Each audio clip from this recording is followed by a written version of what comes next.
Frères et sœurs en Christ, gardons à l'esprit que nous devons être conduits par la voie intérieure et non pas gouvernés par les situations ou nos concepts, nos désirs, nos idéaux.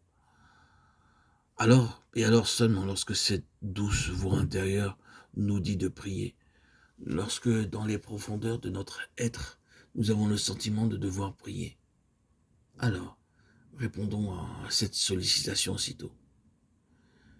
Les situations peuvent uniquement être le moyen de nous conduire devant le Seigneur pour nous attendre à lui. Elles ne doivent pas contrôler notre prière, et les pensées ne sont utiles que pour cristalliser et définir les indications intérieures. Elles ne doivent pas être la source de la prière. La prière selon la volonté de Dieu n'est possible que lorsque nous-mêmes, nous sommes en harmonie avec cette volonté divine. À moins que nos affections n'aient été disciplinées, nous ne pourrons pas suivre la conduite intérieure de la prière. Parce que, de toute évidence, naturellement, nous serons influencés par nos propres désirs, nos propres conceptions, nos propres idéaux, notre éducation même. Et nous chercherons toujours à introduire Dieu dans nos plans, centrés sur nous-mêmes et oubliant de porter nos regards sur le Seigneur, dans les prières même. Nous porterons toute notre attention sur nous-mêmes et sur nos besoins, mais non sur le Seigneur.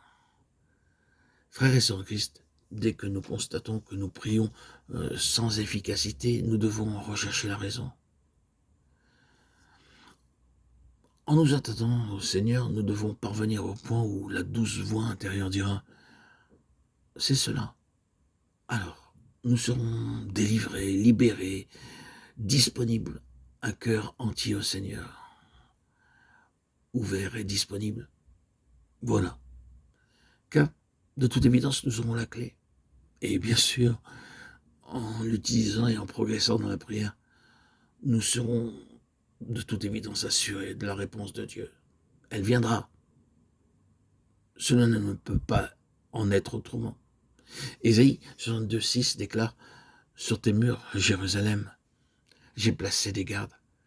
Ils ne cesseront ni jour ni nuit. Ces veilleurs sont des hommes de prière. » Ils doivent être attentifs à ce qui peut survenir et avertir les autres. Ils doivent replacer les choses devant Dieu continuellement. Il ne s'agit ici pas d'individus isolés dont il est question dans ce passage d'Ésaïe 62,6. Ils ne se tairont ni jour ni nuit. Il est ici question d'une compagnie de veilleurs et ensemble, ils apportent leur requête à Dieu. Et leur prière n'ont de cesse qu'il rétablisse Jérusalem et la rende glorieuse sur la terre. Frères et sœurs en Christ, bien-aimés, chers amis, auditeurs, auditrices, nous devons persévérer dans la prière jusqu'à ce que le corps de Christ soit édifié. Dieu a besoin de nos prières. Nous devons avoir l'esprit de prière, nous devons maintenir une atmosphère de prière, nous devons posséder la clé pour la prière. Frères et sœurs, levons-nous et apprenons à prier. Cherchons la clé de la prière afin de répondre aux besoins de Dieu aujourd'hui.